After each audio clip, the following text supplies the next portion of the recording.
हैदराबाद शहर की जनता का हृदय से धन्यवाद करना चाहता हूं, क्योंकि आज जिस प्रकार का स्वागत हैदराबाद के रोड पर मैंने देखा है, शायद ही मैंने तेलंगाना में, हैदराबाद में, अन्य हिस्सों में भी इस प्रकार का स्वागत देखा है। जिस गर्मजोशी के साथ हैदराबाद की जनता ने भारतीय जनता पार्टी के नेताओं का स्वागत किया है और अपना समर्थन इस चुनाव में मोदी जी के नेतृत्व पर, हमारे प्रदेश नेतृत्व पर और भारतीय जनता पार्टी के लिए जताया है, इसलिए मैं हैदराबाद की जनता का हृदय से धन्यवाद करना चाहता हूं। पूरे रोड पर जहां पर भी गए, 1 इंच भी जगह खाली नहीं दिखाई पड़ती थी और मुझे भरोसा है रोड शो को देखकर कि इस बार भारतीय जनता पार्टी सीट बढ़ाने के लिए, संगठन बढ़ाने के लिए नहीं लड़ रही है।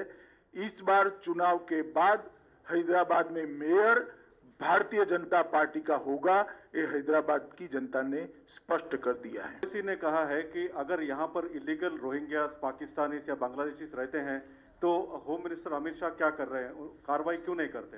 भाई, मैं जब कार्रवाई करता हूं तब तो हाय तौबा करते हैं पार्लियामेंट में। देखा नहीं है आपने कितनी बड़ी आवाज में रोते हैं?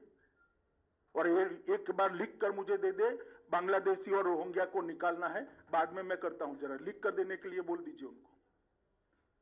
सिर्फ चुनाव में बात करने से नहीं होता है, जब निकालने के लिए पार्लियामेंट में बहस होती है, कौन इनका पक्ष लेता है देश की जनता जानती है, सबने लाइव टेलीविजन पर देखा है। सर, केसीआर सर ये कहते हैं, केसीआर चीफ मिनिस्टर ये कहते हैं कि सेंट्रल की तरफ से कोई फंड्स नहीं पहुंचे हैं स्टेट गवर्नमेंट को, जबकि जब बाढ़ आई है कहीं भी होने दो, कुछ सेंट्रल की तरफ से उनको कोई सपोर्ट नहीं मिला है। बहुत समय से केसीआर सचिवालय नहीं गई है, इसलिए इनको आंकड़े मालूम नहीं है। मैं बता देता हूं, 224.50 करोड़ फर्स्ट इंस्टॉलमेंट एसडीआरएफ का हमने दे दिया था और 3 नवंबर को 224.50 करोड़ टोटल सिर्फ हैदराबाद के लिए 500 करोड़ रुपया अप्रोक्सीमेटली हमने दिया है। जरा वो कल जांच कर ले और रेगुलरली सचिवालय में जाए तो ऐसी गड़बड़ नहीं होगी। मैं आपको हैदराबाद की जनता को भरोसा दिलाना चाहता हूं कि हम हैदराबाद को नवाब निजाम कल्चर से मुक्त होकर एक मिनी इंडिया बने, ऐसा शहर बनाने की दिशा में आगे बढ़ेंगे। निजाम कल्चर को त्याग कर एक आधुनिक शहर बने, इस प्रकार का हम हैदराबाद को बनाएंगे। यहाँ किसी का अपीसमेंट नहीं होगा, किसी के साथ अन्याय भी नहीं होगा।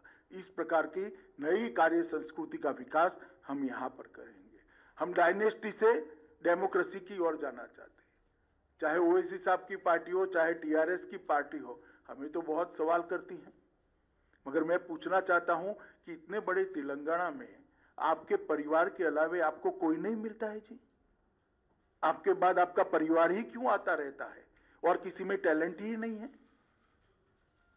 हम डायनेस्टी से डेमोक्रेसी की ओर देश के लोकतंत्र को ले जाना चाहते हैं, हैदराबाद और तेलंगाना को ले जाना, भ्रष्टाचार से पारदर्शिता की ओर ले जाना चाहते हैं। भ्रष्टाचार सारी सीमाएं लांघ गया। अपने अपने रहन सहन को देख लीजिए तो आपको मालूम पड़ेगा कि किस प्रकार का भ्रष्टाचार तेलंगाना की जनता ने सहन किया है। तुष्टीकरण से हम सम विकास की ओर जाना चाहते हैं। किसी का अपीसमेंट नहीं करेंगे, सबको बरोबर मौके मिलेंगे और हैदराबाद की जनता का बहुत बड़ा हिस्सा जो अपमानित महसूस करता है अपने आप को, उनको हम भरोसा दिलाना चाहता है, किसी की भी हिम्मत नहीं होगी आपको दोयम दर्जे के नागरिक बताने की।